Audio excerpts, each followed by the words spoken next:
Thank you, Michael. Now, my main task was to introduce Greg Banks, who Michael just did. So I will be very brief. Our agenda today, as you have seen, includes an update on the bridge and the repairs. We're going to revisit the low bridge access policy and ask some questions of you in terms of moving forward on that. We'll get another update on Reconnect West Seattle, but most of our time will be spent on the cost-benefit analysis with Greg Banks and Alex Prentice from the city's consulting engineering firm to talk about where we are in that process, what we know, and what more we will know by October so that we can make a recommendation to the mayor. We normally have, the last couple of meetings we've had breakout sessions. Paulina and I felt that given the importance of this cost-benefit analysis and the depth of that information, that it would be better if we kept together and had that conversation as one group and heard the update as one group. So that's why we're pursuing it in this fashion. One other note, Marcy Carpenter, I don't know if Marcy's with us right now, but Marcy has expressed some frustration with accessing the materials in our meetings. She is the president of the National Federation of the Blind of Washington. She's been a member of this task force and has contributed, but this particular format that we are using, this platform that we're using, has been a frustration for her. Marcy, I want you to know we're working on that. We had a conversation with staff about that.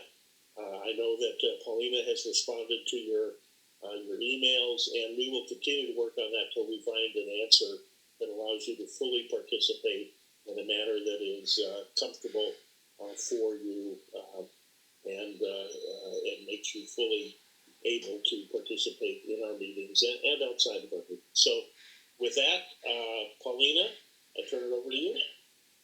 Thank you, Greg. I just wanted to welcome everyone and thank you for your participation today.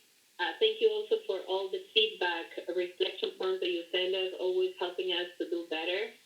This is a very important subject for all of us who are sitting on this task force, so I really appreciate the time that you take to be fully present in our meetings, but also to continue sending us reflection, feedback, to make these accessible for everyone and to make sure everyone can participate. So I also wanted to acknowledge that we are living in a difficult time. I'm sending lots of thoughts for those of you who are parents. School started and it's not an easy week. So I wanted to acknowledge that too, that we go day by day environmentally. Some communities are also being harmed. Many of Washington State, Oregon, by the wildfires, bringing air pollution to communities that are already impacted. And I wanted to also acknowledge that, and that we all, as we are learning to work together, we acknowledge all these things that are important.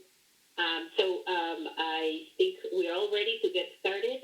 We're going to start with Heather Marks, who is going to be giving us some brief updates. And today we're not going to have, I know that many of you have told us how much you enjoy those groups. As Greg said, the subgroup, we have a full pack agenda.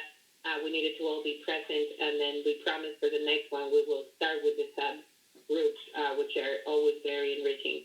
And yes, a reminder, if when we are talking, to please say the names of ourselves asking the questions, and for people to make sure that they understand who's talking, for those who need some accessibility. So thank you and welcome, Heather. Thank you so much, Paulina and Greg. I'm Heather Marks. I am the Program Director for the West Seattle Bridge Safety Program. And today I want to talk to you about a number of things. The first is the bridge stabilization work and where we are there. And then I also want to discuss the bridge program funding legislation. So if we could move to the next slide, please. So I hope everybody can see these pictures because they're kind of cool.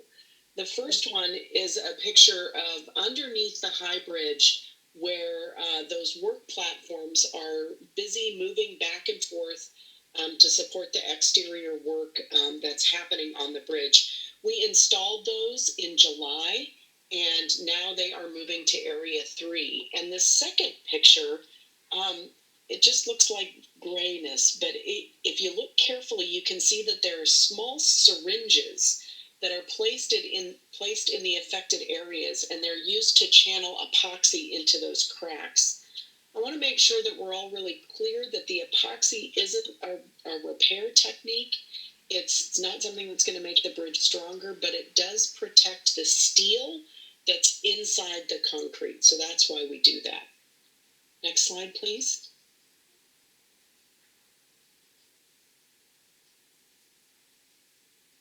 So the first picture here is, if you see the gray structures sort of toward the front of the picture, those are the post-tensioning brackets that we're going to attach to the inside of the bridge that will help pull the concrete of that center span together. Those have been specially fabricated, each and every one, and they weigh about 2,500 pounds a piece. They have a little gantry in there that helps move them because they're so heavy. And then there's another picture of the crack injection, as well as the carbon fiber wrap in a section where many of the larger cracks have been identified. And that carbon fiber reinforced polymer is going to help hold those chunks in place and support the work that the additional post-tensioning is doing. So that is all happening right now. Next slide, please. Incidentally, I think someone asked me how often they work, and they're on the job 6 days a week. So, we're giving them 1 day to take some time off, but the crews are working on all of that 6 days a week. So the next thing I want to talk about, if we're ready to move on, is the low bridge access policy. Now, if you are like me, and maybe you are, you feel like we talk about the low bridge access policy a lot. And there are a couple of reasons for that. The first is that the low bridge has gained outsized importance in our system. And the second is a lot of people want or need to use the low bridge in order to do their daily work. So next slide, please.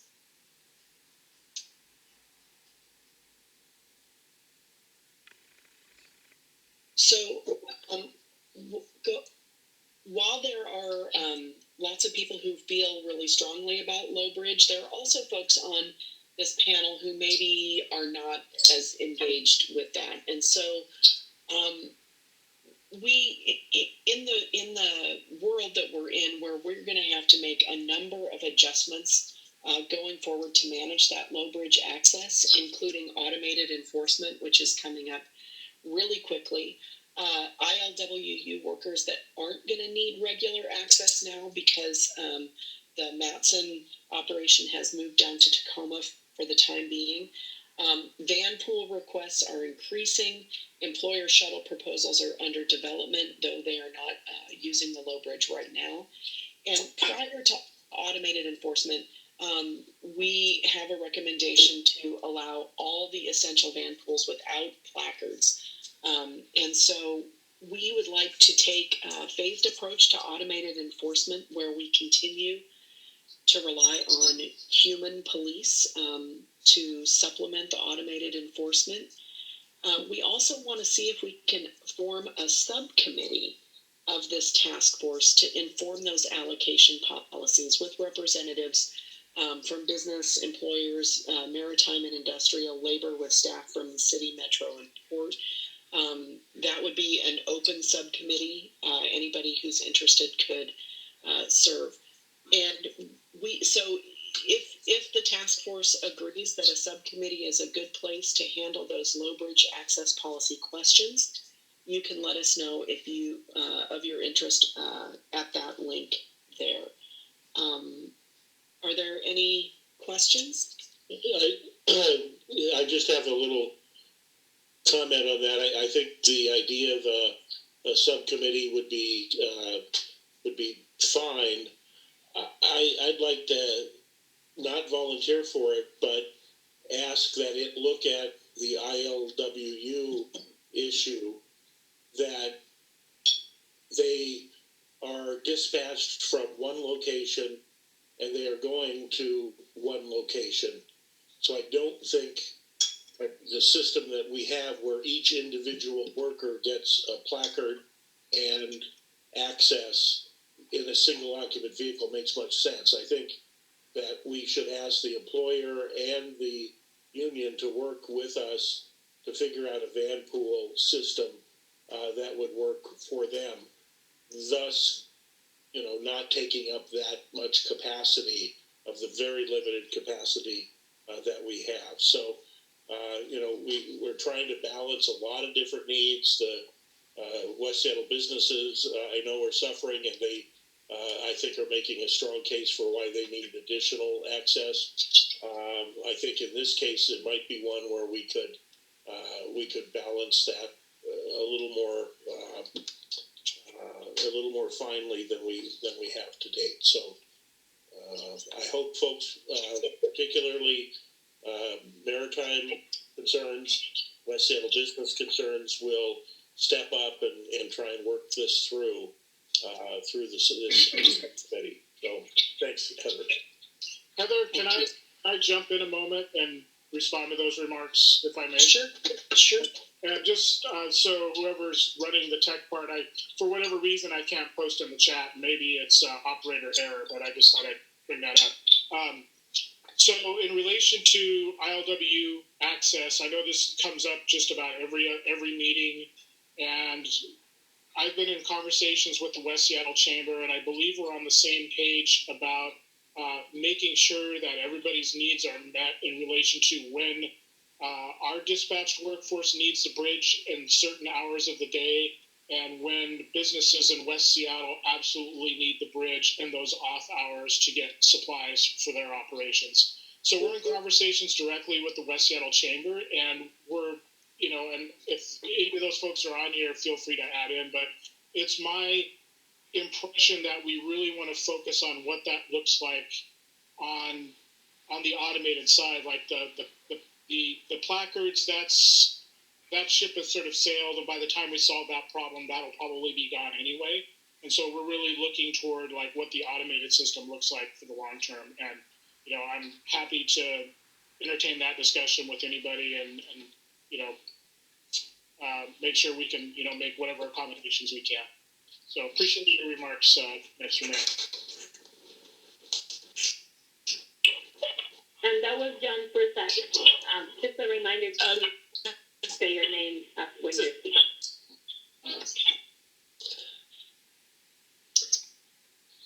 Okay. Councilmember Herbold, I think, is asking to be recognized. Councilmember. Thank you so much. This is Lisa Herbold. As it relates specifically to the proposal for a task force, can you help me understand a little bit more about the scope of the task force as envisioned? Is it specifically limited to the allocation policies, or is it will we ask this task force to opine on more broadly on the low bridge access policy? Because we've heard that when automated enforcement begins, that this will be another opportunity to more broadly look at the policy.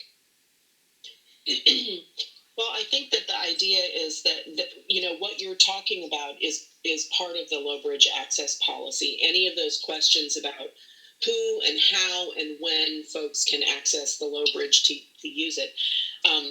What we're envisioning as staff is that this group would sit at the table with staff as we try to determine how things will change when automated enforcement takes place, how things will change now that ILWU has a slightly less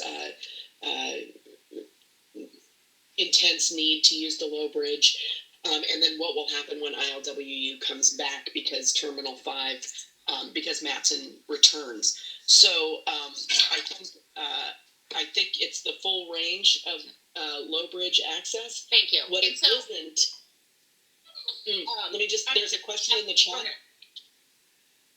What it isn't is to talk about anything that's around the low bridge. Understood. So, for example, West Marginal Way is not within the purview of the low bridge access. And so I just want to confirm that, so it's broader than just placard allocation policies. Right. But it's not so broad to incorporate things outside of the low bridge. Right. And you call out interest in having representatives from business, employers, maritime, industrial, and labor to serve on the task force, but it is not limited to those. I just want to make sure that if this is a broader policy than just placard allocation, that, for instance, residents who live in the Northern Peninsula can feel free to participate. Right. The membership will be limited to people who are serving on the community task force. Right. But anybody who's on the community task force that's interested in serving on this subcommittee is more than welcome. We would definitely not turn anyone away. Thank you. Dan, I think Dan wanted to be recognized. Hi, thank you. Yeah, I just wanted to reiterate, I think John and I are on the same page here for the business community versus maritime and ILWU. So I think we should be able to work together. The part that we're going to really need is the technical capabilities of that lower bridge enforcement technology so that we can figure out exactly what we can do. I know that this being a much more dynamic system, I think there should be a lot more access being able to be opened up. So we'll work with that, and we appreciate working with John and the ILWU and SDOT on this. It is quite a struggle right now for us businesses, so we appreciate it. Yeah. The subcommittee would have support from SDOT staff, OED staff, and of course we'd like the Port of Seattle and King County Metro to participate as well on the staff level. Just quick, I want to make sure we read. Deb Barker had a question. Just fully read it out loud so everybody can hear it. And Deb's question was about the low bridge subcommittee.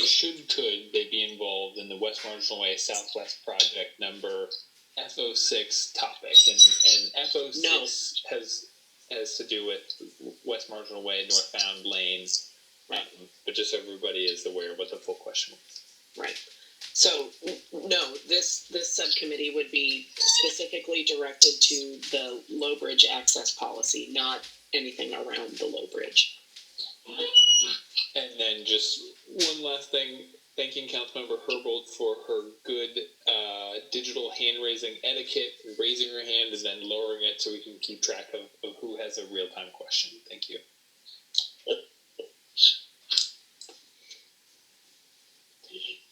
Okay, so I think we've already covered these, but we are looking for folks from West Seattle business, from the maritime and industrial community, labor, schools, employer shuttles.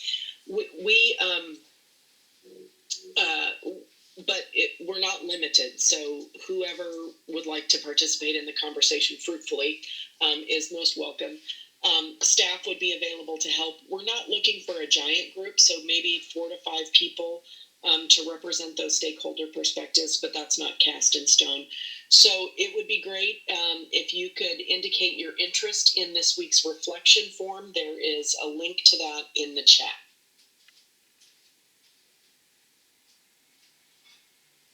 Yes, Laura Radford has asked, will this task force include discussions around the automated system?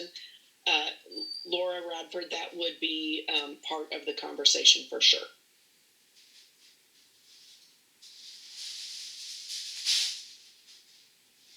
Okay, are we ready to move on? All right, let's do it. So our next, oh, sorry, I think that's you, Greg.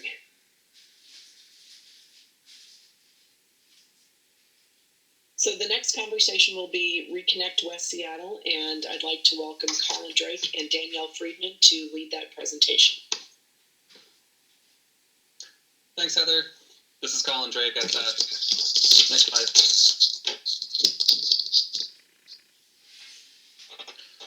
As you all know, Reconnect West Seattle is a plan to allow similar levels of travel across the Duwamish to what we saw before the closure of the high-rise bridge. This will obviously have modal shifts because there is not capacity across the Duwamish for single-occupant vehicle travel, similar to what we had before the closure.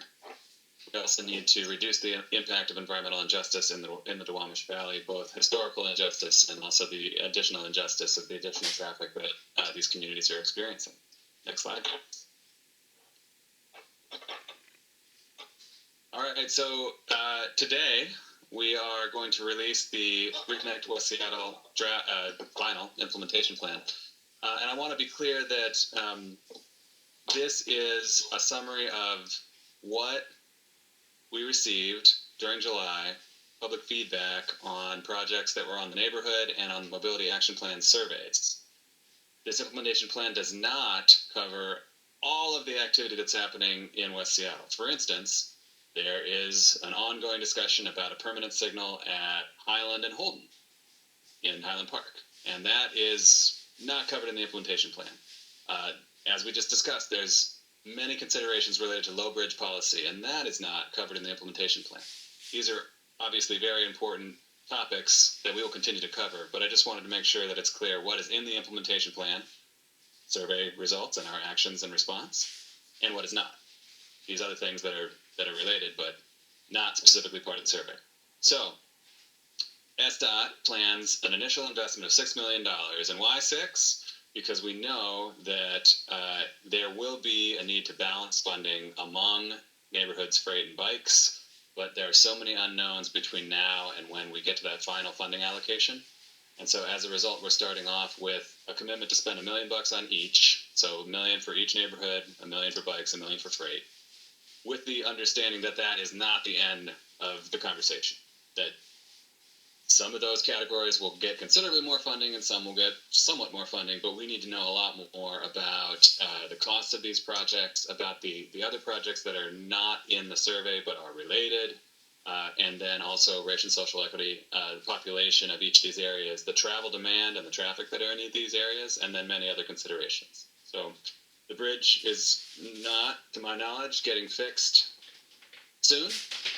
And so we will have some time to sort out how we are going to allocate the funds that we are spending to mitigate the effects of the bridge closure.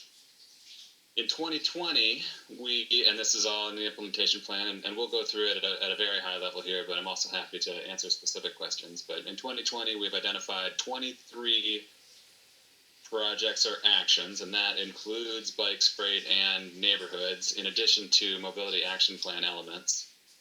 And then as we move into this fall and into next year, there's 32 additional projects and programs that move into project development. And I understand that that is a jargony term, and I apologize. What that means, what project development means, is to say, you know what, as opposed to these 23 projects that we're just going to go build here in 2020, these additional 32 projects, there needs to be some more definition. We need to know, okay, say it's an intersection improvement. All right, so what specifically is that intersection improvement? Does there need to be some analysis for that intersection improvement? Do we need to come back to the community and say, hey, here is what would happen if we make this change that was requested? Is that what you really want? Or, as we'll talk about here in a minute, it's something like traffic calming or our home zone program that includes many elements. And so this project development phase that these briefs are going into, that helps provide that definition. It helps get the confirmation from the community that we're doing the intended thing. There's others that, for instance, modifications to facilities that WashDOT has jurisdiction over.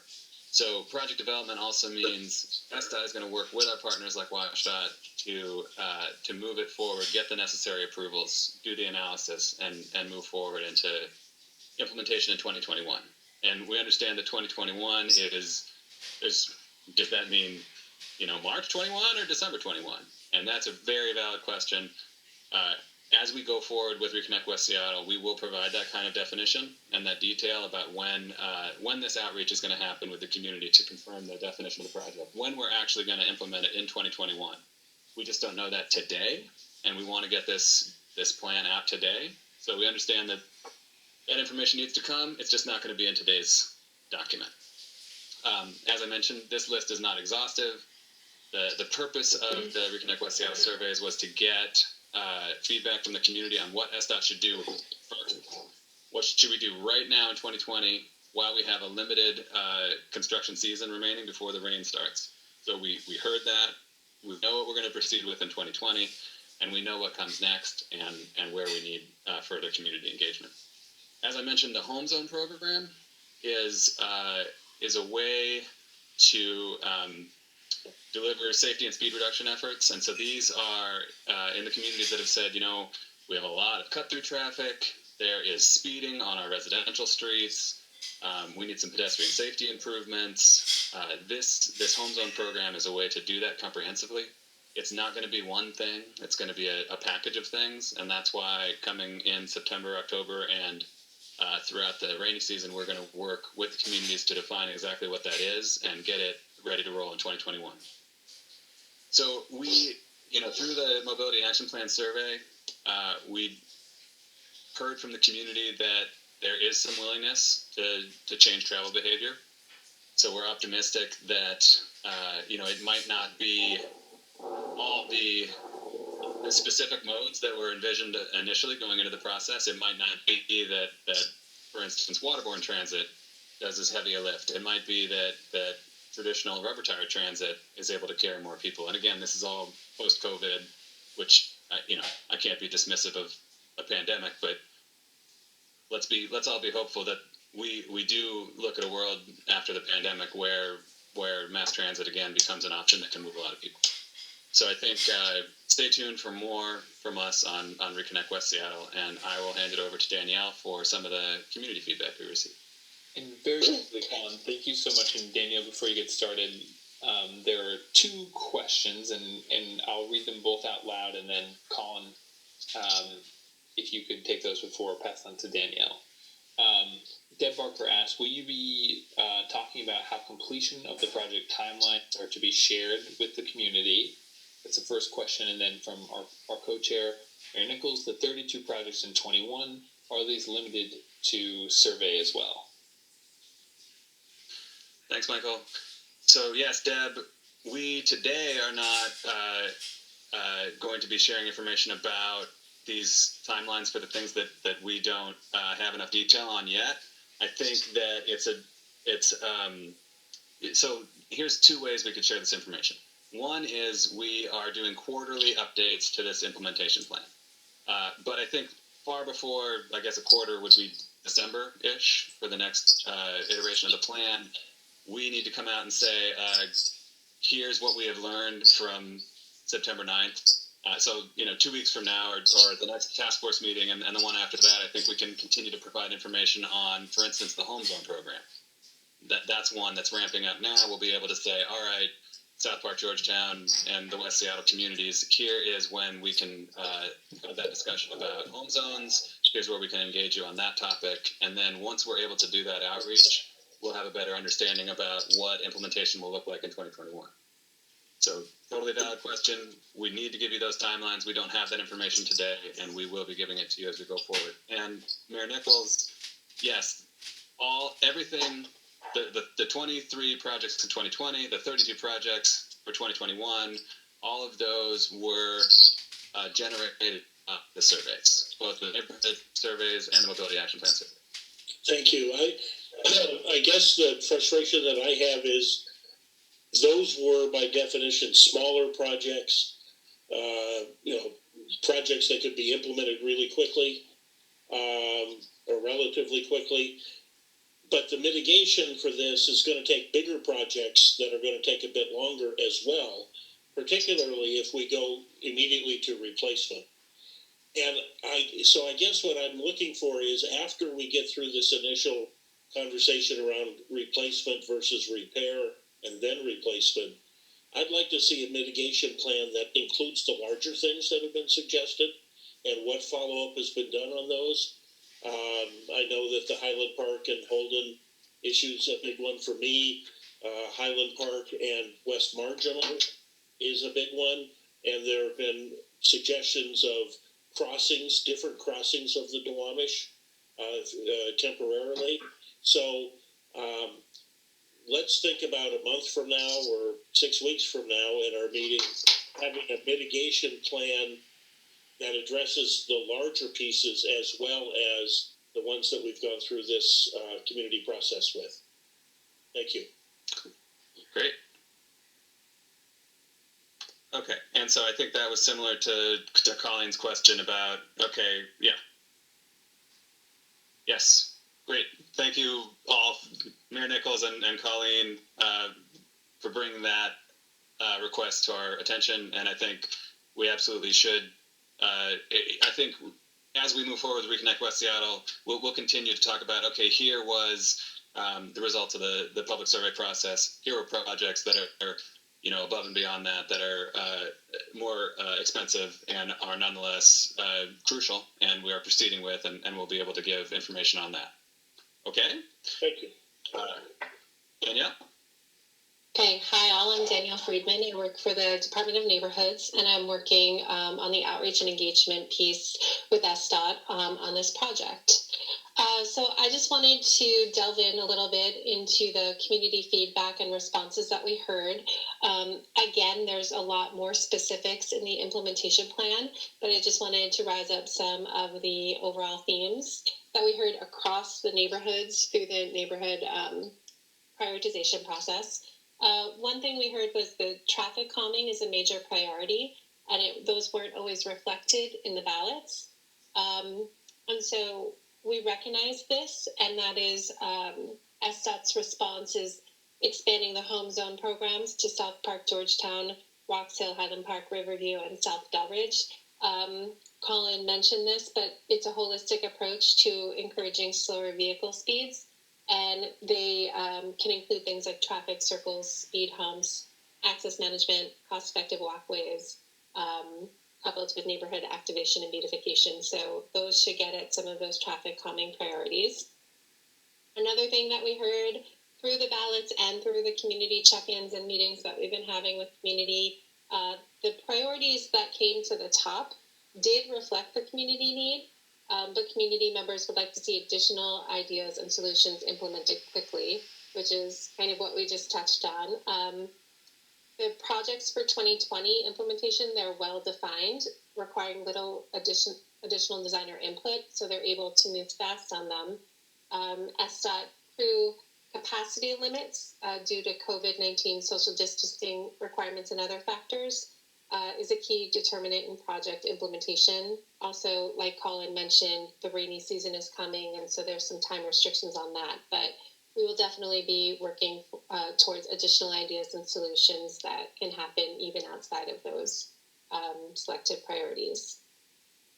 And then another thing that we wanted to just surface is that we did hear that there was disappointment that the ballots included detour-related projects that were already moving toward completion, and that took votes away from other needed projects. But we really just want to highlight that these priorities were the initial things that could get done quickly and that were the most important to prioritize.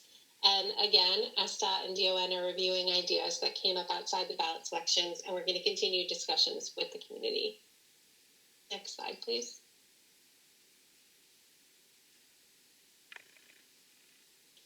So here's an infographic just showing kind of where we are.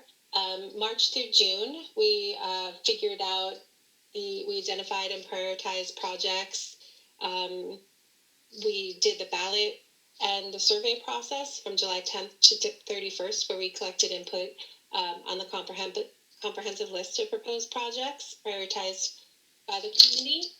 And then we now are in the Action 4, where we're looking at the prioritized projects, figuring out what we can do right now, looking at what can happen in 2020 and things that can advance to project development for 2021. And then again, we cannot emphasize this enough that we're going to keep having community input and doing prioritization throughout the next year or so as things are continuing to change. Next slide, please. here is the 2020 projects. We're not going to go through each of these one by one, but you can see they're spread out amongst the 4 areas that we did the neighborhood ballots in, and these are just what is happening right now. And if anyone has any questions on this, feel free to ask. There is more details in the implementation plan as well. Next slide. So for next steps, we're going to be continuing to do outreach to the community. We're going to put out some flyers about what we heard from the community, since that was requested, to have some paper, something on paper that we can hand out and translate into different languages. We're going to be meeting with community leaders, community groups, to figure out what the best way to continue this conversation and what will work best for them. We're going to work with them on doing the project implementations for 2020. The home zone programs are going to roll out and start developing projects for 2021. We plan to have quarterly check-ins and implementation progress reports for how this is going for the Reconnect West Seattle overall, and monitoring and evaluation will continue. And we can take any questions if you have. That's the end of our presentation. May I ask a question? Can you go back to 2 slides? There you go. The project that is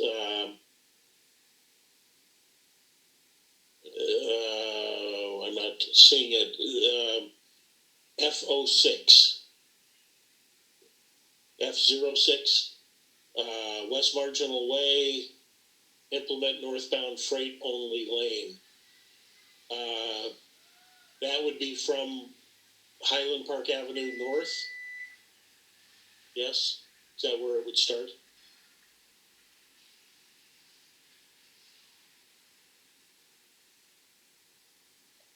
Yes.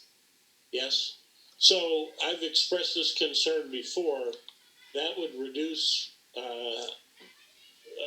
West Marginal Way's northbound capacity by close to 50%. Not quite, but close. I do understand that freight has had conversations about this long before the bridge closed. But I just have to say, I think it sends exactly the wrong message to the community, when the community is struggling to try and find capacity to keep from having people divert into our neighborhoods. I think reducing the capacity on West Marginal Way northbound it just sends exactly the wrong message, and I think you will get huge pushback on that when it becomes more broadly known.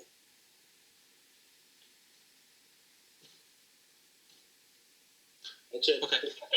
Thanks, Mayor Nichols. I think we know that West Marginal Way is a corridor of great interest, and I think what we're trying to reflect here with this 2020 project list is that in the discussions with freight, neighborhoods, and bikes, an option to improve freight mobility on West Marginal was highlighted. If the freight-only lane is not the way to do that, then we need more discussion with the community. But the materials that you're seeing here and the materials that we are sharing in the implementation plan are an accounting of the survey process. But we obviously will not go do anything if it is not what we should be doing based on task force feedback and in conversations with the partners. Great, thank you. So we are coming close to time here, but I don't want to preclude additional questions and conversations for this really important moment. If somebody's not on mute, please mute yourself. But we have a question from Councilmember Herbold, then Jolene Haas, and then we'll go to Deb Barker.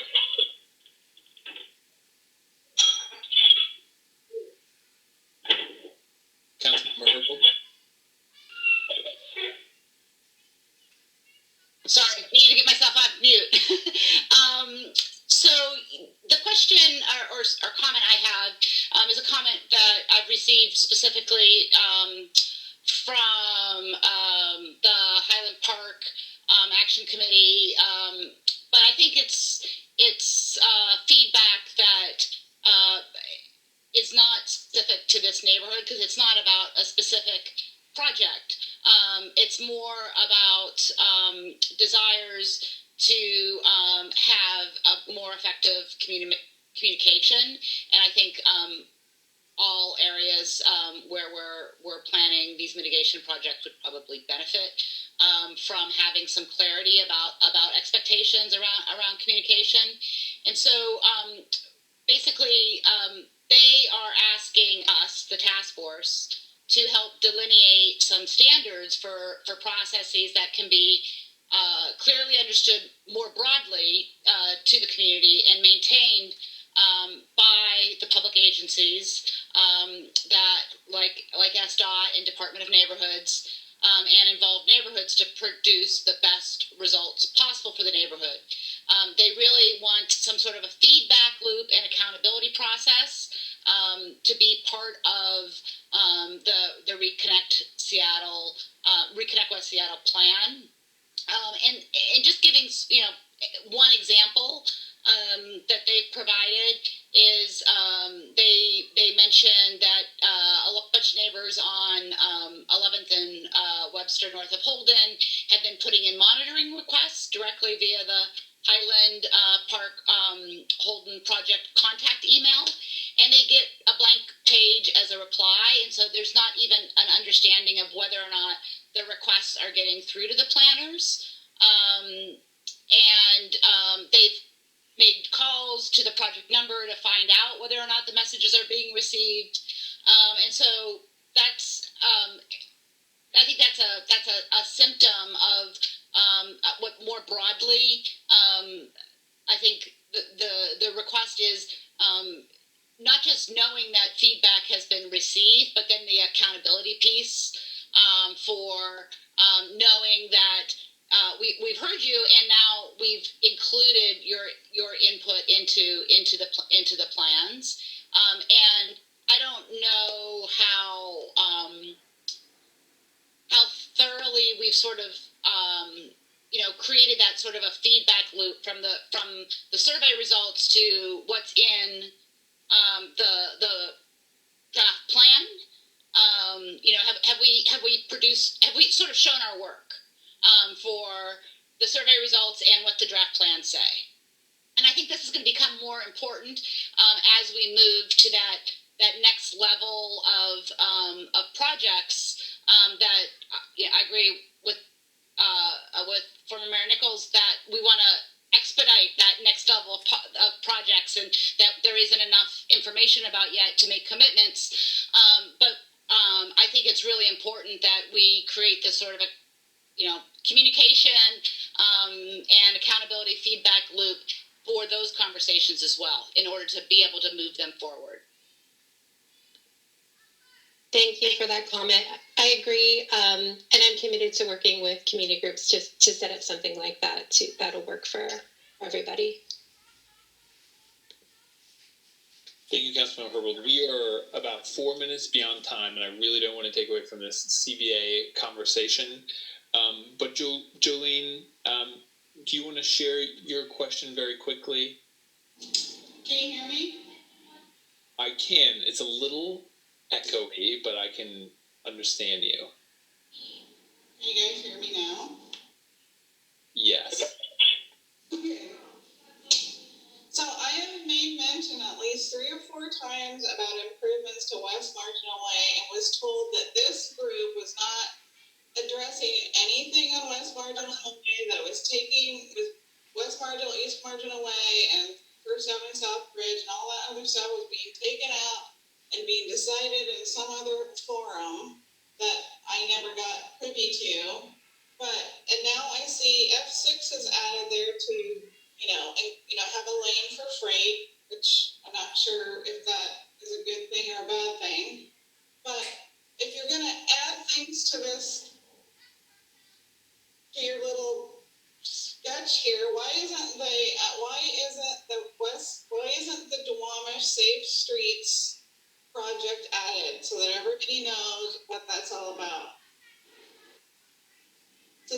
adding things to West Marginal Way here? That's a great question. Thanks for bringing that up. And I think this speaks a little bit to what Mayor Nichols and Councilmember Herbold were talking about, which is, here's a snapshot of the things that were in the survey. What about the things that were not in the survey?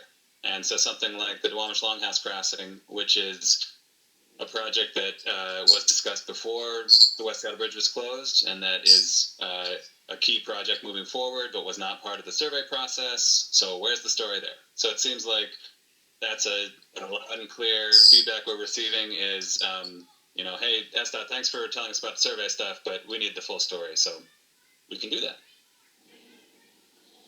And I think the bottom line is that we always have this expectation that after the survey, we go back to communities to prioritize what is coming next, not necessarily assuming coming from SDOT. So I think there is a lot of work to be done, and responding back to community and making sure that the community is prioritizing.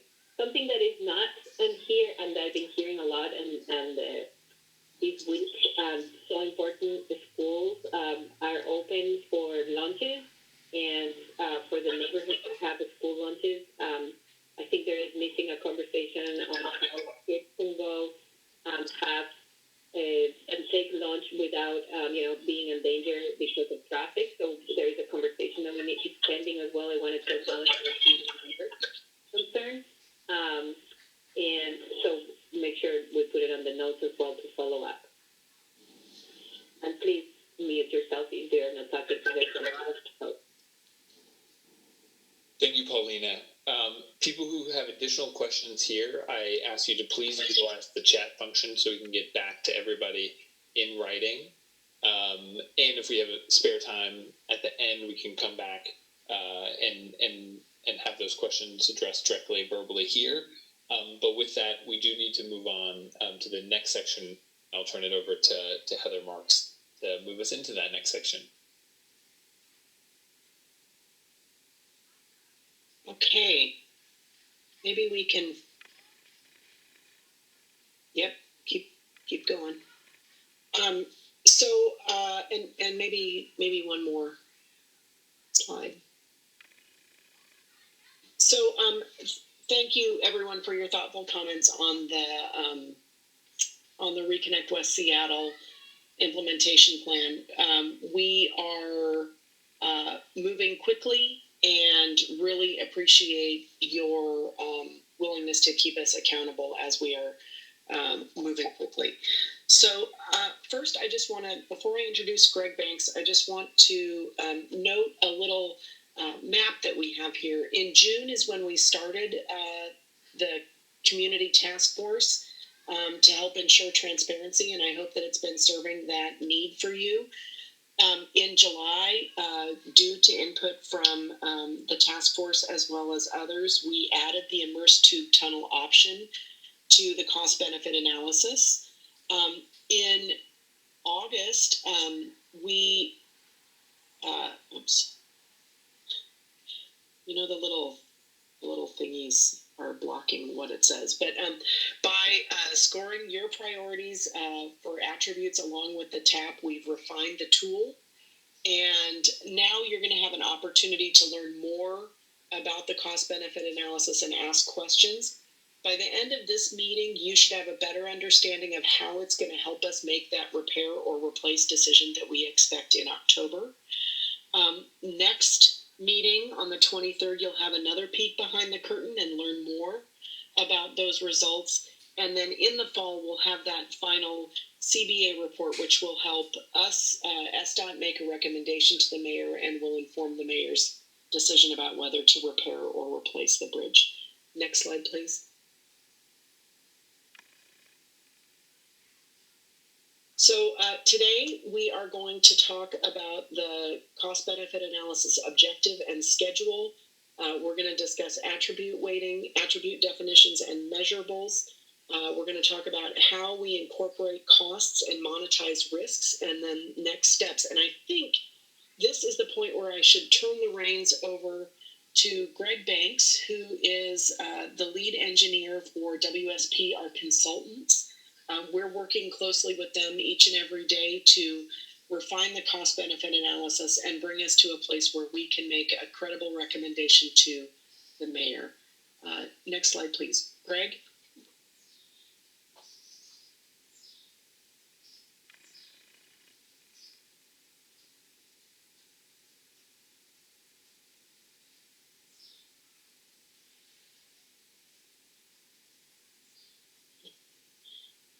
The suspense. Okay. Yeah, I don't love the suspense. I wonder if Greg Banks maybe is trying to unmute himself. I see that he is here. Can you hear me? Can you hear me now? Yes. What an entrance. Yeah. All right. Thanks, Greg. All right. I had the computer and my phone on, so I had to unmute both for some reason. Interesting. All right. So the objective of the CBA shown here is to help us make informed decisions to repair or replace the bridge. And the CBA was formulated when the corridor was closed with the lens of comparing an accelerated replacement on alignment and matching the existing profile versus making further investments into the existing structure if it was determined to be technically feasible. And so the alternatives developed are shown here at the bottom of the screen. We have a temporary shoring alternative, a repair, and then 2 replacements, an accelerated superstructure replacement on alignment, trying to make reuse of existing foundation systems, or a completely new bridge replacement on alignment. That's at number 4. And then added later was the Immersed tube tunnel off alignment. And for each alternatives, we're going through and comparing pros and cons as it pertains to the objective of the CBA, which again is to help us make an informed decision to repair or replace the bridge. Next slide. Okay, so as Heather was pointing out, by the end of the presentation, you should have a better understanding of how your feedback has helped shape the cost-benefit analysis and how the CBA process works, and how the CBA will help shape, not dictate, the repair-replace decision. And again, as I mentioned on the objective, it's to help inform that process, and then give you an understanding of what the next steps for the CBA are. And from a schedule perspective, as Heather was shown, 23rd, you'll be able to see how we've incorporated the risks and the costs into the cost-benefit analysis, and in October, we'll see the preliminary results. Next slide. So based on the CTF feedback, we've advanced several immersed tube tunnel concepts, 3 in total. We have 2 to the north of the existing corridor alignment and 1 to the south of the existing alignment. And one of the 3 immersed tube tunnel concepts will be included as alternative 5 in the cost-benefit analysis. And we're currently evaluating whether it's more technically and logistically feasible to put the tunnel to the south or to the north of the existing bridge. And we're taking into consideration traffic modifications, environmental impacts, costs, construction duration, constructability, but also impacts to private properties, get to Port of Seattle and the railroad as well. Next slide.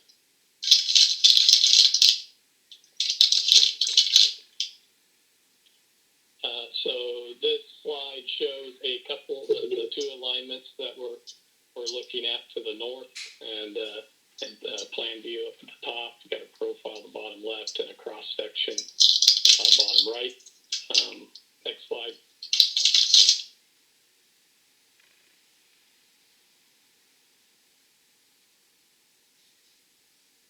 And this slide here shows the alignment to the south, which is pushed further to the south than the existing railroad tracks that are there. So here we're asking ourselves a number of questions, where the tunnel components could be cast and how they can be delivered to the site, but also how do the tunnel impacts Harbor Island and the maritime community, and how does the dredging of the Duwamish disrupt the environment and expose hazardous materials or impacts to the tribal fishing rights. mentioned the private property impacts and how these alignments compare with Sound Transit soft corridor alignments they're doing for the West Seattle to Ballard link extension and the EIS study that they've done to date. So all different considerations that are going into these alternatives, but I mentioned this came on later. So it's a little bit behind lagging the bridge alternatives that we're looking at now. So. Okay, so next slide.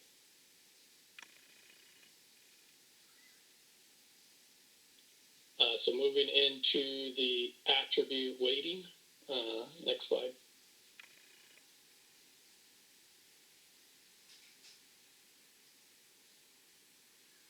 So as part of the phase 1 of the CBA process, we identified attributes, which are really the design criteria, which define the value or the benefit, the B in the cost-benefit analysis for each of the alternatives. And there are 10 attributes, and we seek input from the city, technical advisory panel, community task force, and the input received from each of those 3 entities was equally considered in the combined weighting. And looking at the summary of those findings, mobility impacts and seismic safety and constructability had the highest weight factors, and the other attributes were scored similarly. And so looking at the next slide here, those scores are shown here, and the different attributes shown beautifully colored in pink and blue off to the left. But that first column of results, that's the results from the scoring or the weighting from the city. The middle left column with the orange bar at the top, that's from the TAP. Middle right, gray bar at the top, the community task force. And then the far right is the combined scores. And again, as indicated by the shaded green rows there, the mobility impacts, seismic safety, and constructability really received the highest scores. And then these scores here or weight show the priority of or importance of one attribute relative to another when looking at the different alternatives here. So, next slide. Hey, Greg, I might ask you just to pause real quick for a second. We have 2 hands up that are new, Marcy Carpenter and then Port Commissioner Steinbrook. Marcy, do you have a question pertaining to where Greg is at right now? No, you must have missed my hand raised. It was raised in the last session. I'll put it down. I'm very sorry about that, Marcy. Commissioner Steinbrook? We're past the discussion item. Thank you. I was going to comment on Mayor Nichols' points. Okay, thank you. Thank you. Okay, Mike, and just let me know if hands come up because I'm not seeing them. So, okay. So process. So where were we in the process? The attribute weighting we just went through was phase 1. So that's the column on the left, and we're currently in phase 2. And so you can see the bolded text there in that middle column. And we're working on the scoring of each attribute relative to each of the alternatives. So in phase 1, the weighting that was done, that was comparing each attribute relative to each other independent of the alternatives. In phase 2, we're taking each of those attributes and comparing all alternatives relative to each other. And so that's what we mean by scoring. And we're doing that through the lens of the CBA objective. Again, looking at are we comparing, are we going to further invest in repairing the bridge or pivot towards a replacement? Phase 2 here, we're also developing rough order of magnitude costs and presenting the results to the TAP for feedback. And then in phase 3, we'll analyze the quantified results, produce a report with pros and cons for each of the alternatives, and then present recommendations relative to repair versus replace, and identify key next steps for future studies and upcoming work. Next slide.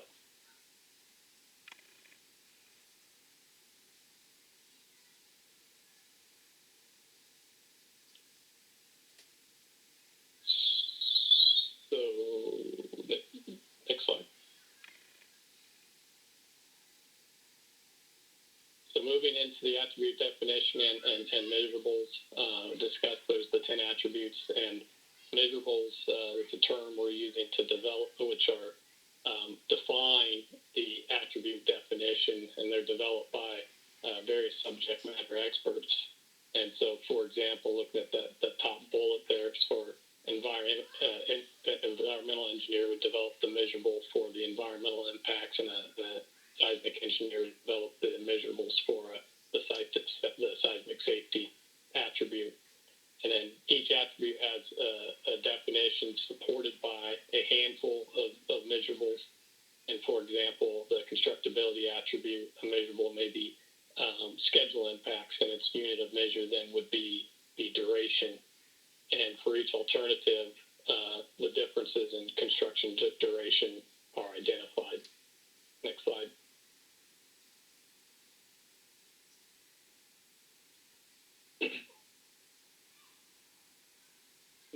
And so with the attributes and the measurables defined, each alternative is then compared relative to each other. And that's done by assigning one alternative as a baseline. And in the case of Anne, we've identified alternative 2 as the selected baseline, and so that's the repair or direct rehabilitation. And then the baseline receives a score of 5. And then the other alternatives are compared relative to that baseline using a 1, 3, 5, 7, 9 system. And that meaning that if alternative scores a 7 or 9, it's either preferred or strongest preferred over the baseline. If it receives a 5 equal to the baseline, if it receives a 1 or a 3, it's either strong over the baseline, either preferred or preferred over that alternative. And we're currently in the process of measuring each attribute relative to the alternatives now. Next slide.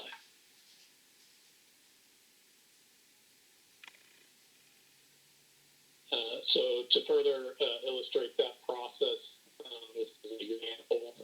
It's a scorecard, so to speak, for constructability attribute. And you can see that in the far left column is the various variables defined for the attribute, and the second to the left column is the unit of measure for each of those measurables. And then the remainder of the columns are the various different alternatives.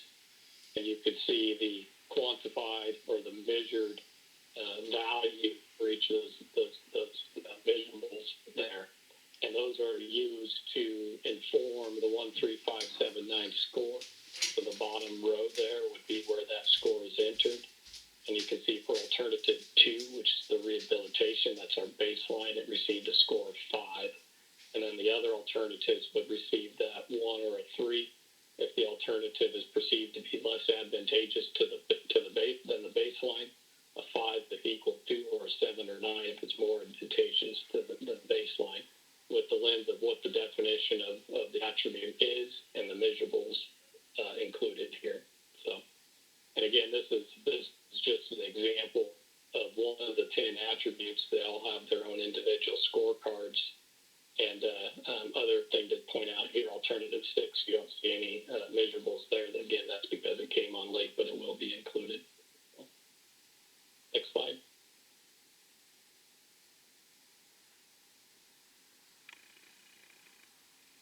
So incorporating cost and monetizing risk. Next slide.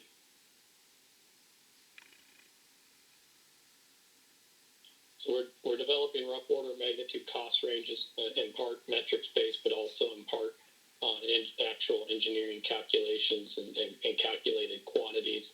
And that's because of the varying level of the alternatives being looked at. The phase 2 or alternative 2 direct rehabilitation, there's been more engineering developed into that. So that's hard quantity based calculations that support the cost development. But some of the replacement alternatives, in part, are quantity-based, but also in part based upon metrics from recent relevant experience. Second bullet there's limited estimate. The estimates are limited based upon the assumptions of the cost-benefit analysis. So underlying assumptions is we're remaining on alignment and matching existing profiles. That's except for the tunnel, alternative 6. And it's the high rise only. So we're not looking at the consideration of the approach or the approach cost. And that stems from the lens at which cost benefit analysis was formulated, looking at accelerated replacement versus a further investment in repairing the bridge. Capital costs are reported in 2021 dollars, and they're inclusive of design and construction costs, and also inclusive of contingencies and allowances. Next slide.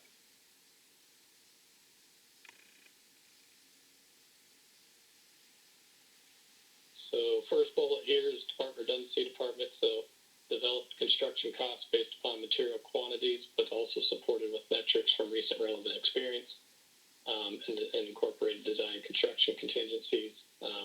From a right-of-way or temporary construction easement perspective, we developed maps of impacted properties and are working with the city to assign values to those impacts. Risk monetization, we've created a risk registry, and we've then identified and monetized risks, not all of them, but those that could be, and assigned a dollar value to it. And those risk values are assigned a rating based upon the probability of the risk actually occurring or materializing, and severity, what's the impact of that risk.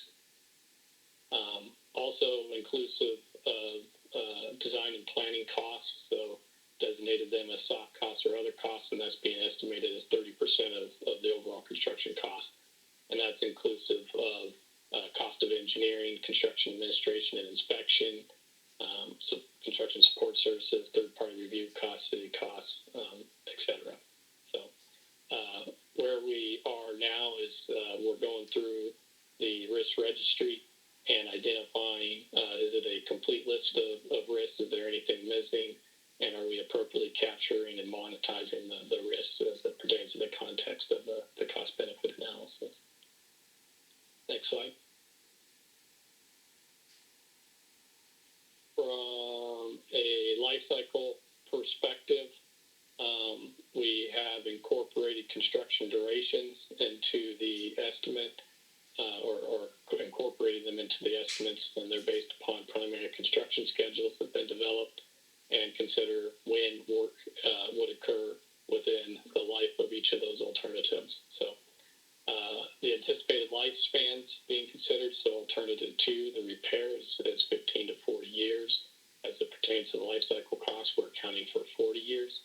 And alternative 5, 4, and 5, the replacements, those are assumed to be 75 plus years, and that's in compliance with both AASHTO and FHWA requirements. And then from a rates perspective, we're looking at a 3% inflation rate and a 2% discount rate, so a net 1%. Also taking into consideration operating and maintenance costs, and using city historical data and scaling those values, and based upon projecting to each of the alternatives. For example, a replacement structure would have a different O&M than the repair of the existing structure. So, and we're currently working with the city through that process. We also are taking into consideration a repair and replacement cost for the replacement alternatives, assuming that at 50 years into the life of that structure, there would need to be some sort of repair done to the structure. Next slide, please.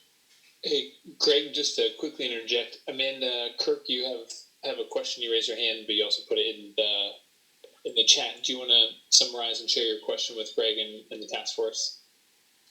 Yeah, so I have a few different questions, but my more important question is what is the ROM cost for the repair as it stands today for the superstructure repairs, not including the proposed foundation improvements? And then what is the ROM for the foundation improvements alone? And then the last one with ROM, what is the approximate ROM for the cheapest of the span replacement scenarios that are being considered? So we're in the process of developing those costs now, and so it's a work in progress, and so especially making sure that the city's had a chance to go through and look at numbers and everything, and we got the appropriate contingencies and whatnot accounted for. So I would say that those are work in progress at this point in time.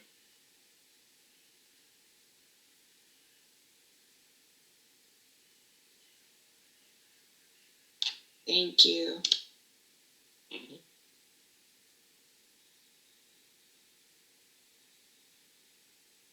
Are you ready, Michael? Yeah, thank you, Greg. Okay. Yeah. You want to go to the next slide?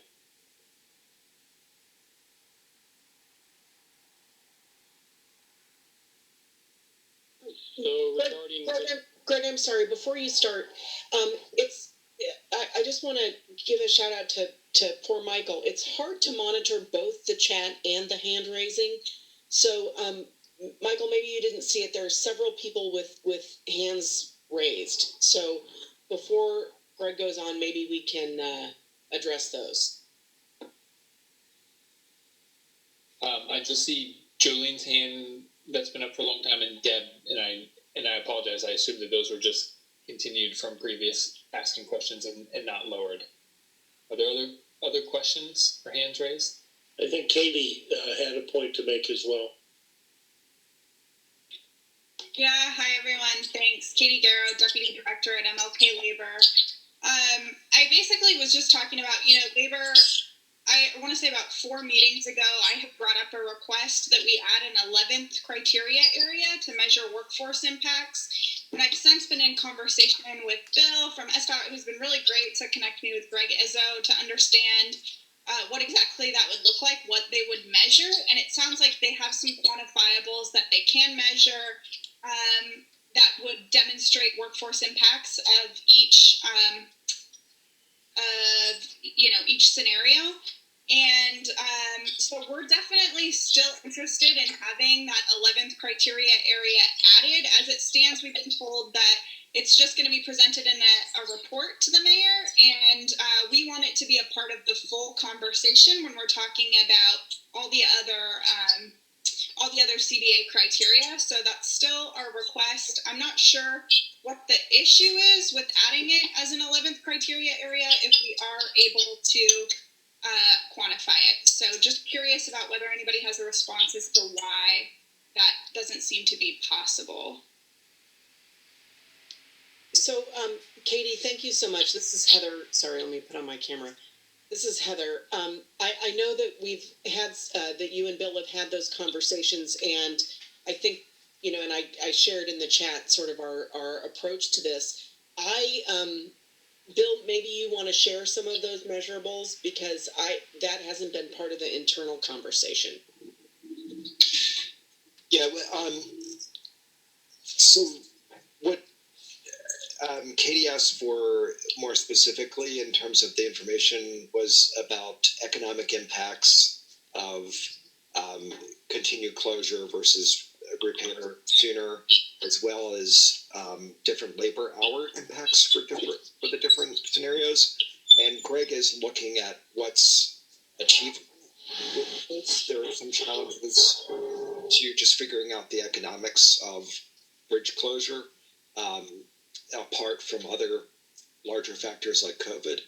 But he is talking with WSP about what can be assessed and provided within a report, not necessarily, and probably not as an attribute, but at least within the report overall. Thank you, Bill. John, just since your comment is related and have perhaps an additional point, John Persack, do you want to share your comment and question, and then we'll go to David Beestock? Sure, that'd be great. And yes, I'd like to echo Katie's concerns that that's an important attribute. And the reason I bring it up is because I'm looking at the various alternatives for where a tunnel would go, for example, and some of them place them directly underneath the gate operations for Terminal 18 and Terminal 5. That is a direct jobs impact, not just for Seattle, but for the region. And I'm actually going to post a link in the chat here, that an article that came out of the News Tribune that discusses how when we lose cargo, it doesn't go to Tacoma, it doesn't go to LA, it all goes to Canada. Canada is making a lot of investments in their infrastructure because that country is more able to do so at this time. So I think baking in what the impact for each scenario will be in terms of the potential loss of jobs, both short-term and long-term, in addition to how jobs would be created, would be an important piece in franchising, you know, as a stakeholder for labor and other stakeholders for the maritime industry in general, so that, you know, we have a good long-term understanding of what the economic impacts will be, as well as the regional impact. So I think it would be very important to have that 11th criterion in there. Thank you. Thank you, John. David Bisop? Yeah, thanks everybody. A question for Greg and the cost benefit team. There was a note that it was looking at high rise only as an assumption, and I'm wondering sort of why that is, and the approaches aren't factored in, and how that relates specifically to tunnel options, and if it's sort of like for like with whatever the opposite of high rise is for a tunnel, or if the approaches are being factored in on that. Yeah, this is Greg, WSP. So the underlying assumption with the cost-benefit analysis is correct. It's high-rise only. And the origins of the cost-benefit analysis is when the corridor was closed, there was a lot of uncertainty as to whether this bridge was even technically feasible to rehabilitate it. We hadn't gone through and done the condition testing. We didn't have the instrumentation in place. Now that we have both of those in place, we're feeling more confident that you can technically rehabilitate this bridge. But in that lens, it was if we have to pivot directly to a replacement because it's not technically feasible, then you would be looking at just what's wrong, and that's the high-rise portion of the bridge. And so that was the lens which that was developed, that underlying assumption for making comparison to a tunnel alternative, which does have significant more approach work to it. You would need to take that into consideration when making that comparison, and whether or not you have a cost associated with the approaches to make that comparison, or whether you just look at, say, the Immersed 2 tunnel portion and not all the approach work. For that comparison, it's probably more appropriate to make an allowance for the elevated bridge approach work to make the comparison, because it's significant impacts with the tunnel. So it's not a one-to-one relationship, so to speak. Does that answer your question? Yes, I guess in terms of sort of the origins, but I guess also I'm just curious, you know, factoring out that approach doesn't really give a true cost of what we're talking about. And I'm still not sure. I guess I'd be curious so that's on the overarching thing, both high rise and the tunnel option.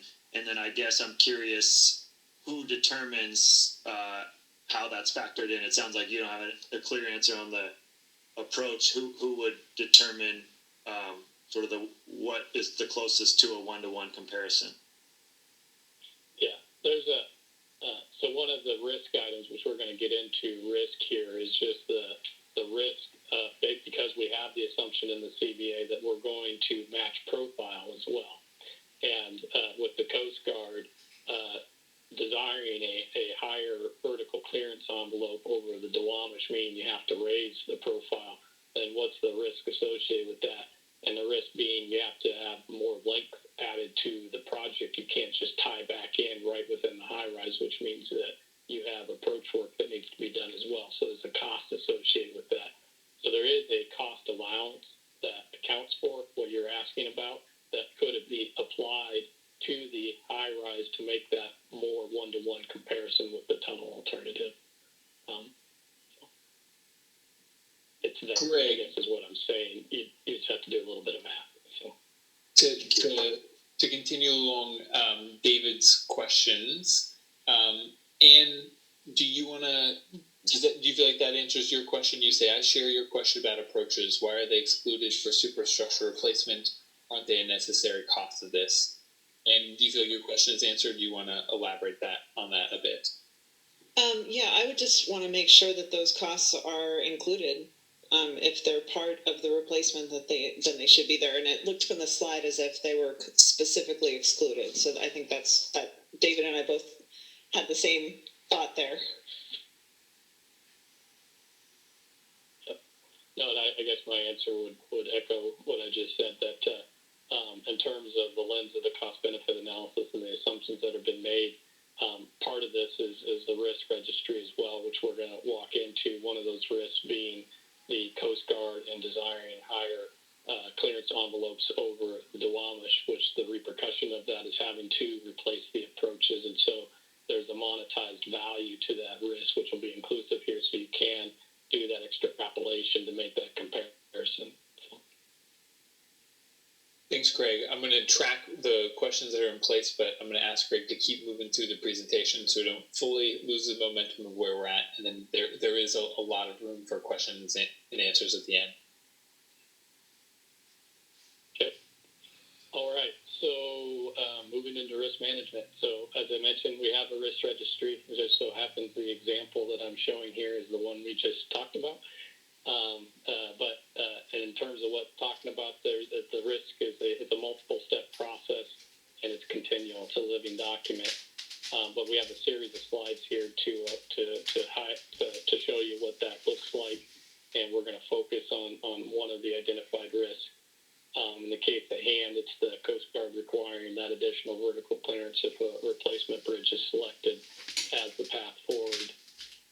And remember that the baseline assumption was that the replacement bridge was on alignment and matched the existing profile of the corridor. So next slide.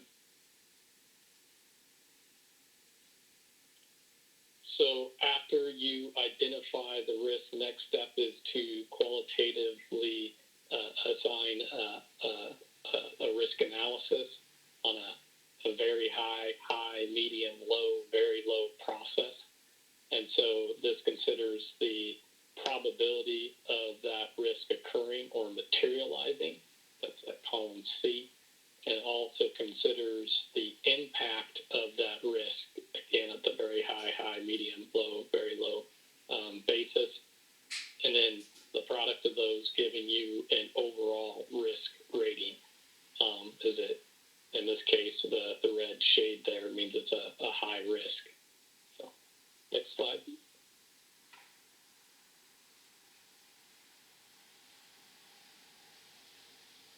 So the next step in the process is to develop a risk response. And are you going to avoid the risk, so it changes the project plan to eliminate the risk by adjusting the scope, schedule, or budget? Are you transferring it so it shifts but doesn't eliminate the risk, the risk and responsibility?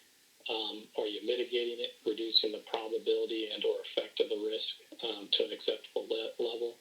Or are you accepting the risk? It's a do nothing strategy until the risk materializes and then addressing it.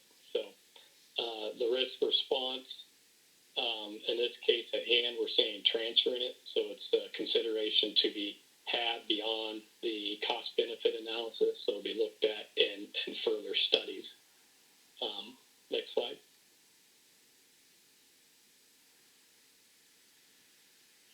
So then we identify the risk status and how are we monitoring and controlling it.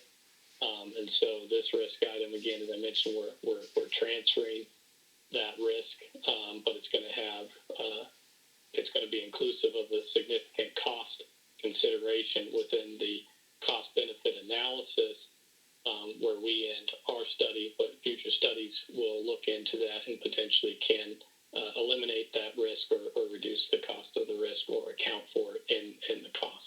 So next slide. I'm sorry. Can I just? I'm a little bit hung up on this labor question. I do want to note that FTEs associated with construction jobs are included in the analysis, and we aren't assuming any big change in economic access with replacement versus repair. So I appreciate the desire, and we can certainly add a full analysis. Maybe analysis isn't the right word. A full discussion of the impact that more time associated with a repair or replacement would have. But at this stage of the game, which is late, we're not going to add this as another attribute. So that's where we are on that one. Sorry, Greg. No worries. Okay. And then the last step. Oh, sorry. Next slide, Michael. The last step here in the risk registry includes a process for monetizing the risk. If applicable, not all risks can be monetized. An example, we're monetizing the risk by accounting for the additional project extents going out into the approaches, as was previously discussed. In the case at hand here, though, need to account for that could have a different impact, whether or not, say, sound transit's included on the corridor or not. So looking at those differences too, and what I mean by that, there's grade restrictions. And so the risk received a high risk factor, and so we assigned a 70% probability factor of that risk occurring. And we have an absolute calculated cost impact for that additional length. And there's a value shown in here, but again, this is a living, breathing document that's will be getting updated continuously. So, and then there's also a column here for which alternatives the risk is applicable to, and in the case at hand, the risk is applicable to the replacement alternatives only, which is that alt 4 and 5 column out there. So, next slide.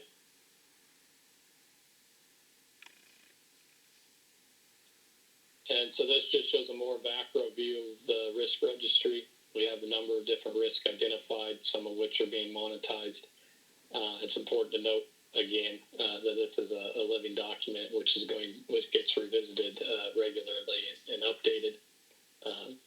And so I think currently we have 36 different items included in the risk registry. So next slide.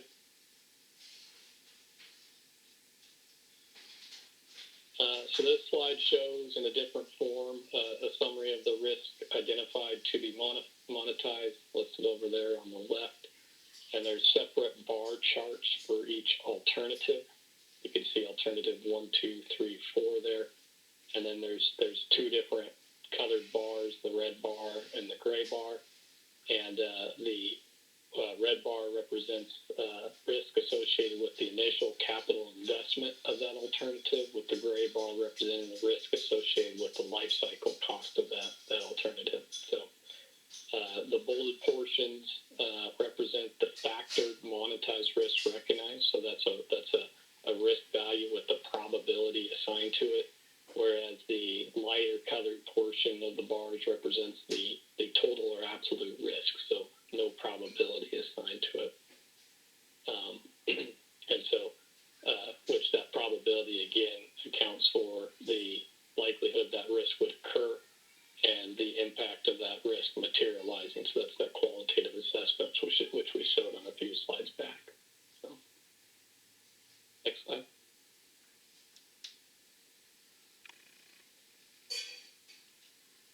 So next steps, we've developed the weighting for each of the alternatives relative to each other. That was phase 1.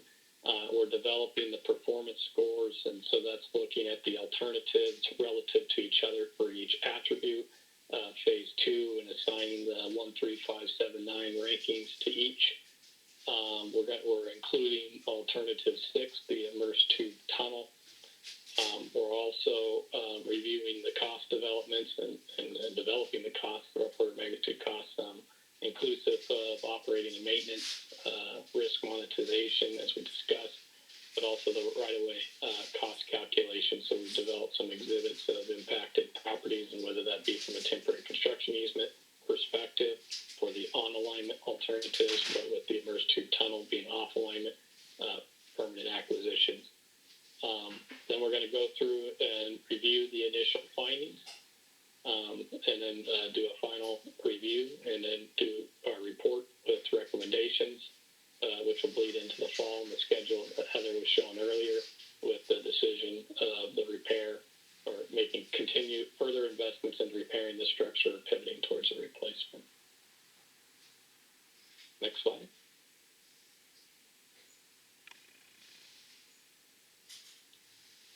With that, questions?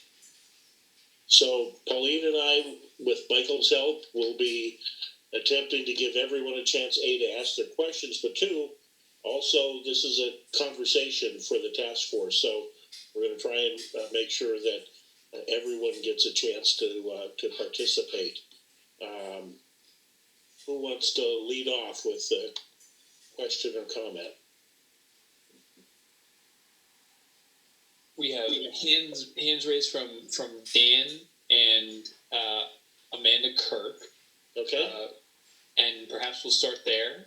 Yep. And then I can help work through the chat and other hands as well. Great. Dan. Okay, so my thank you. The first question I have, I'll just go with the only question I have. Will we have the information to really put together a thorough cost-benefit analysis if we don't have the thermal expansion data going into winter for the cycle that we need to see how the bridge reacts and the pier bearing being released? Are we going to be able to put numbers together if we haven't got those repairs in place first to see how feasible and the cost of a repair would be to this bridge? So this is Greg, WSP. Can I field that? Yeah.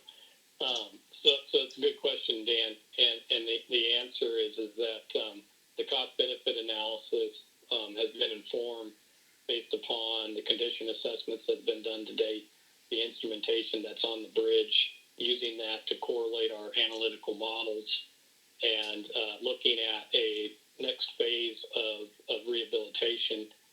The work being done now is stabilization. It's not necessarily being conducted to put the bridge back in service, but another phase will be required to do so. At the conclusion of the CBA, it'll be based upon the analytics that have been done to date, but there will be a contingency on there, and in that it's also contingent upon how the bridge reacts to the stabilization measures that are being conducted now. So, yes, I think that final determination is going to be contingent on that. I guess a quick follow-up on that, just so if I understand right, we don't know what the repair would be at this point because we don't know how the shoring's reacting or how it's going to react to the shoring efforts. So can we put a legitimately decent estimate together with just not having all that information yet? Yeah, I think with the analytics that have been done to date, I mean, there was analytics that went into the stabilization measures that are being constructed. We have the instrumentation in place on the bridge, and so we are seeing how the bridge is behaving to that work. For example, when they hoisted the panels, we looked at that data real time. We had predicted how the bridge would move when they were doing that work, and it correlated well. The bridge lives and breathes, as I call it, relative to environmental conditions, mainly thermal effects and also solar radiation. And so we've been able to correlate how the bridge is moving to our analytical models as well. And based upon dialing them in, our analytical models, then looking at what's needed to restore service on this bridge and doing those analytics, we have an idea of what that would be. And so now, again, we're going to continue to watch the bridge as the remainder of the stabilization measures are constructed. We'll watch it real time and compare it to how we predicted the bridge will behave relative to how it actually behaves, and that's going to inform the ultimate decision here. With that, and that's my last question. With that, can you predict on the analytics and with the data you have how it'll react to freezing temperatures and the thermal conditions that we haven't had monitoring equipment on yet, the bridge during those seasons? we got to be able to determine that it's a viable fix and that it's going to last a decent period of time. Yeah, we've taken thermal data from the University of Washington. It's been published for years, and we've taken the limited amount of instrumentation data, correlated it to the measured temperatures and solar radiation, and projected it back so we could look at the seasonal effects. And so yeah, that's being accounted for. Thank you for your time. Amanda, to be followed by Deb and then Jill. Quick question. Where does the seismic deficiency of this bridge fit within the city's overall assessment of seismic variabilities throughout, or vulnerabilities throughout the transportation infrastructure that the city oversees? This may be a SDOT question.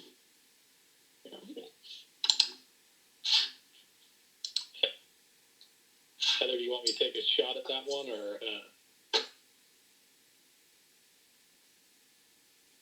Hey folks, this is Matt Donahue. I can take a shot at that if you'd like. From a seismic vulnerability standpoint versus the rest of the city's inventory, this is one of the least risky bridges from a seismic vulnerability standpoint because it was the newest bridge that was built and designed. So compared to much older bridges in the 100+ year vintage like Fremont and Ballard Bridge, University Bridge, this bridge was designed at a time when we had a much higher consideration for seismic forces. Okay. Thanks. Deb to be followed by Jill and then Jolene. Thank you, Greg B. And I appreciate all this work. I apologize in advance because the majority of it is way over my head. So 2 questions that I can get out. Is there any sort of CBA 101 that can be provided to those of us who have never had CBA in our professional lives or our personal lives? So that's one question. Or tutoring or anything like that, so we can ask the stupid questions without 100 people watching or listening in. Number 2 is you said that there's 36 items in the risk registry, and is there any way to have that available just to look at so I can fixate on it or understand it? It seems that there's a huge amount of really valuable information, big picture, little picture, many, many weeds within that risk register, and I was curious if that register is available just to look at. Thank you.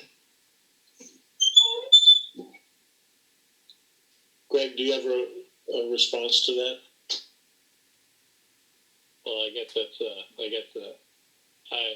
we have it available at that risk registry. Again, it's a living, breathing document.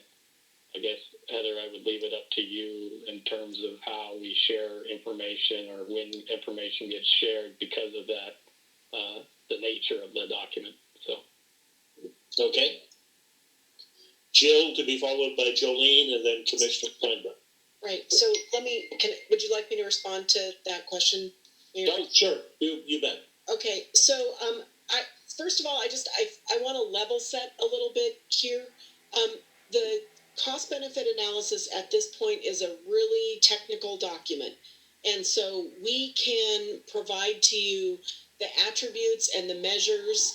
At a certain point, though, the document becomes deliberative.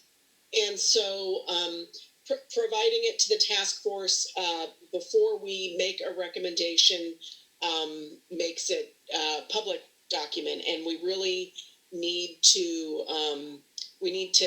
keep that deliberative status until the mayor's had a chance to go through it. At that point, we can completely let that go. But we are, and the mayor will be present to talk with you about her decision when that time comes. We can provide you with the attributes and the measurables. It could be that you guys already have that information. I'm not 100% sure. that we can provide you with, but there is a deliberative process that we need to be engaged in, and we're opening the door as far as we can without risking that, and creating a situation that no elected official wants to be in. Jill, to be followed by Jolene, and then Commissioner Steinbrook. Right, so I see Heather has answered my question primarily in the chat, which is having to do whether, I saw that the decisions noted on the last slide were repair or replace, and I was just wondering whether the repair and replace was continued to be an option. So that appears to be answered in the chat. Okay. Any more edification on that, Heather? I don't think so. The decision here is, are we going to repair and then replace, or are we just going to pivot directly to replacement without that interim step? Thanks, Jill.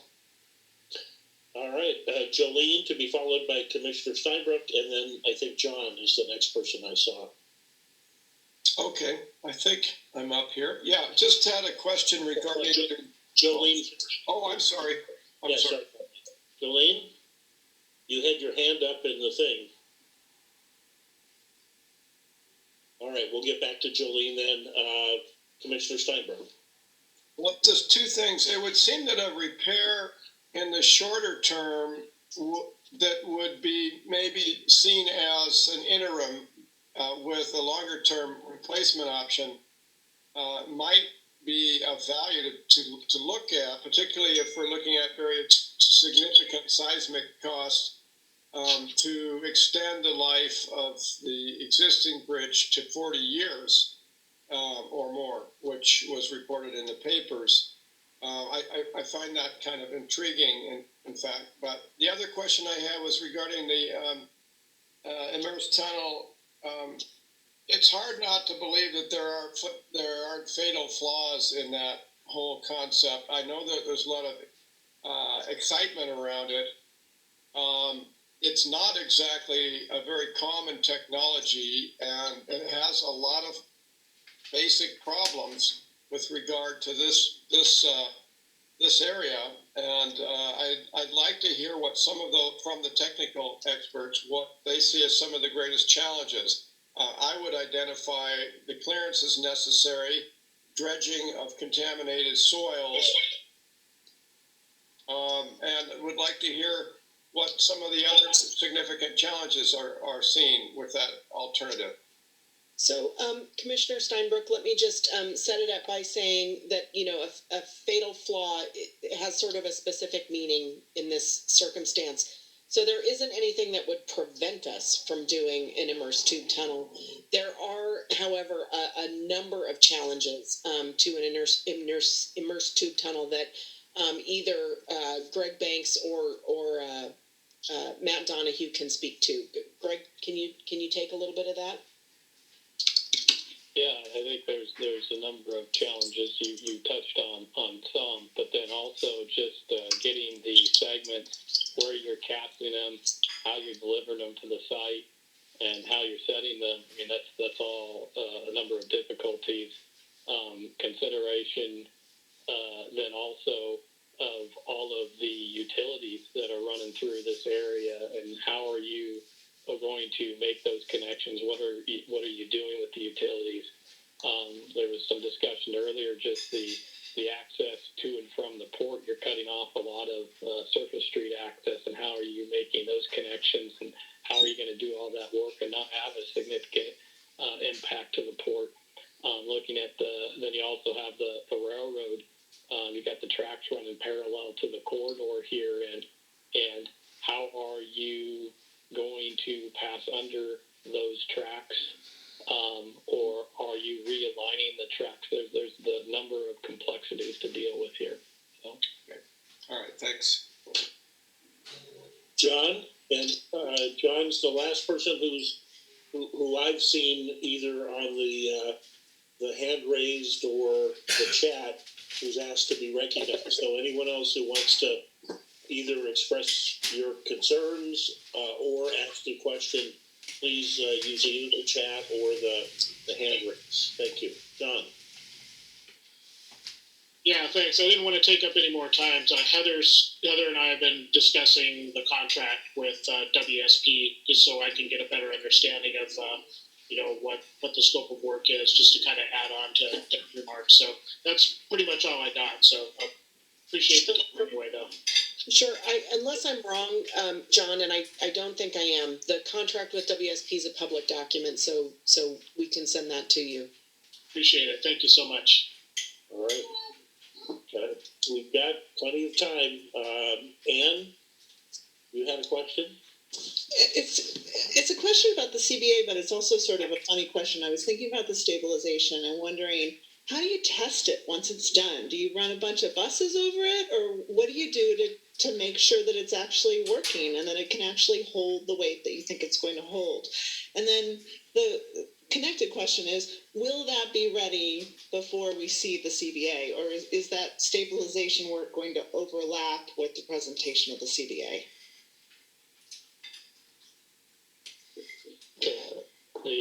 The answer to that two-part question, take the second part. The answer is it's going to overlap. We'll be through the CBA process ahead of the stabilization work being completed.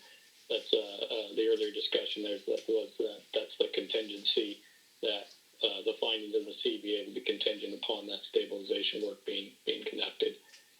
In terms of how you understand if the stabilization work is working as intended, the bridge is seeing loads on a daily basis just due to environmental conditions, the thermal variations, and so it's moving, and we can correlate those movements to our analytical modeling. But load testing is a possibility. I mentioned hoisting the work platforms onto the bridge as a load of a known weight and location, so that we could calculate its impacts or how the big bridge reacts to those loads. You could do that in a similar manner. The stabilization work, though, is not intended to put the bridge back in service. A second phase of work would need to be done to do that. So, and I guess to add on to that, while the work is being constructed, we're correlating theoretical, analytically predicted behavior versus the actual measured behavior from the instrumentation as well. So we'll get that real time. Representative Cody, Eileen Cody, and then Chris Davis. Representative Cody.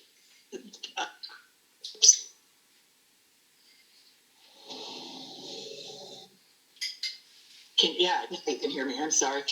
I was just wondering on this replacement issues, if the sound transit option was being included on all of the replacement analysis.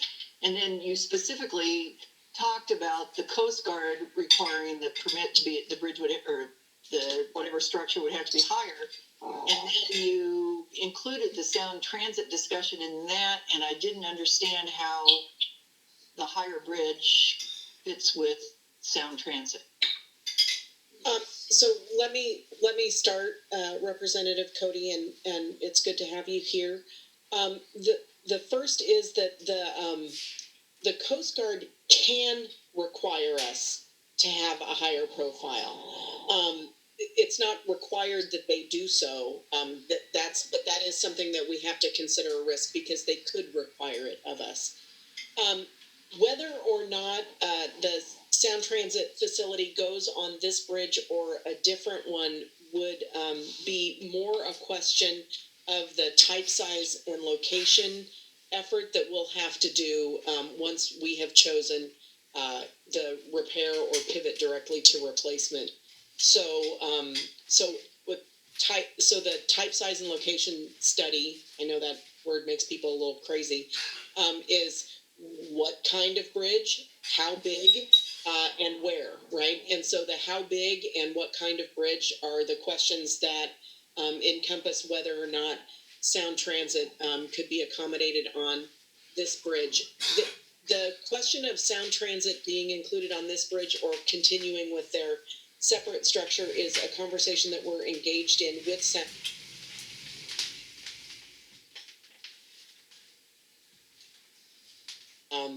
can build a bridge, you just ask Greg. We can build anything we want. It's more of a policy question, and so we're engaged with Sound Transit on that deeply. Was that all of them? Yeah, I get it. That's why I'm just glad to hear you are engaged with Sound Transit, since they have some money to bring to the table. Yeah, and that's part of the policy question, when they would have money available.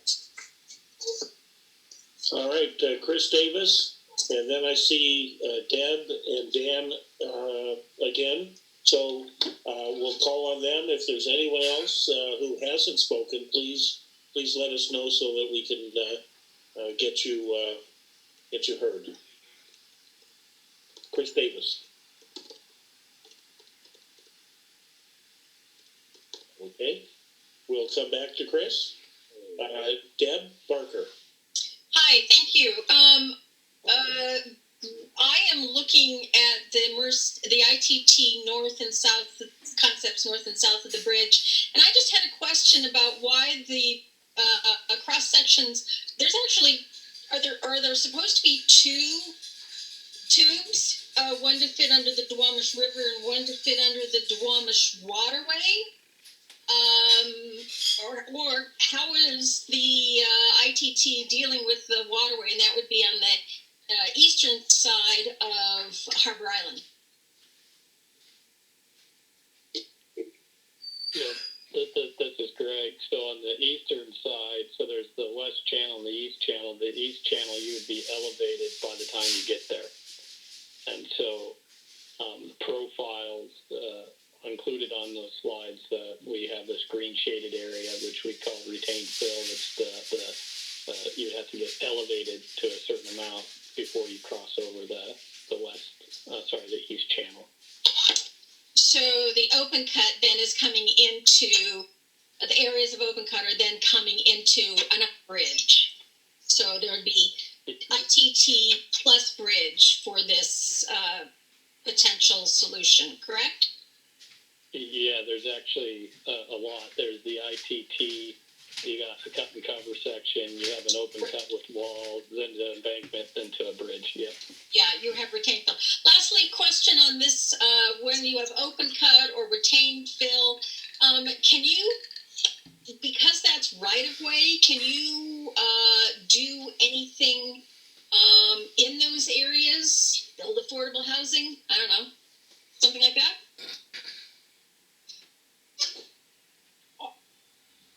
Affordable housing on Harbor Island? No, I'm looking at the open cuts or the retained fill areas, the cut and cover areas. What's to become of those areas should we have an ITT concept? Well, I mean, I think that is probably a land use question that we would consider once we decide that that's the concept we want to go forward with. Okay. All right. Great. Thank you. Dan? I think Heather answered it, but for those who can't see the chat box, I was just questioning if the Coast Guard could stop the repair of the bridge because of the higher, requiring higher structure. If that could be an issue, but hopefully an existing permit wouldn't allow that. So that was that. For whoever couldn't read that in chat, that was the question. Okay. Anyone else? Did we talk about the ITT concepts and the environmental analysis for the river? What would be the impact on the river for this? I don't think we went into any conversations around that. This is Paulina. Yes. Yeah, the answer to that, Paulina, is that the environmental impacts is an attribute, and it has considerably higher impacts than the bridge alternative that we're talking about here. So also just impacts on the navigation channel as well. So.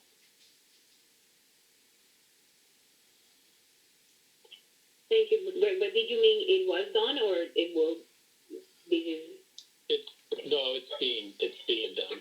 So it's being done. It's being done with the lens of what the cost-benefit analysis is, which is making that informed decision of versus replace here. And so there's a number of measurables identified for the environmental attribute, and so it's looked at from that lens. So not the environmental process necessarily being started, right? So Gotcha. Thank you. And Greg and Megan controlling the slides, perhaps it would be helpful to go back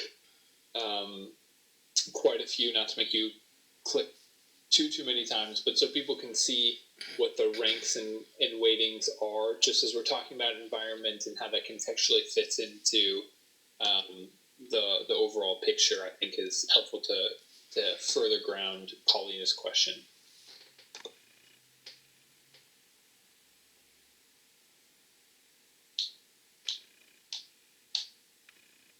it gets forward in the slide deck. Yeah.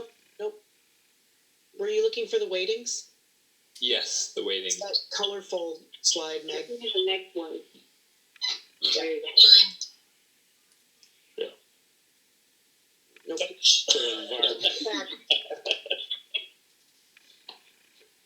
Yes. There we go. There we go. Yeah, so environmental's the third attribute down there from the top, and you can see the different entities, the city, the TAP, the CTF, in terms of how they weighted that relative to the other attributes at the combined basis. It receives 8.5% of the total 100% score. So, but in terms of the attribute itself, it's defined as a measure of the potential adverse effect to the built or natural environment. So making consideration of noise and vibration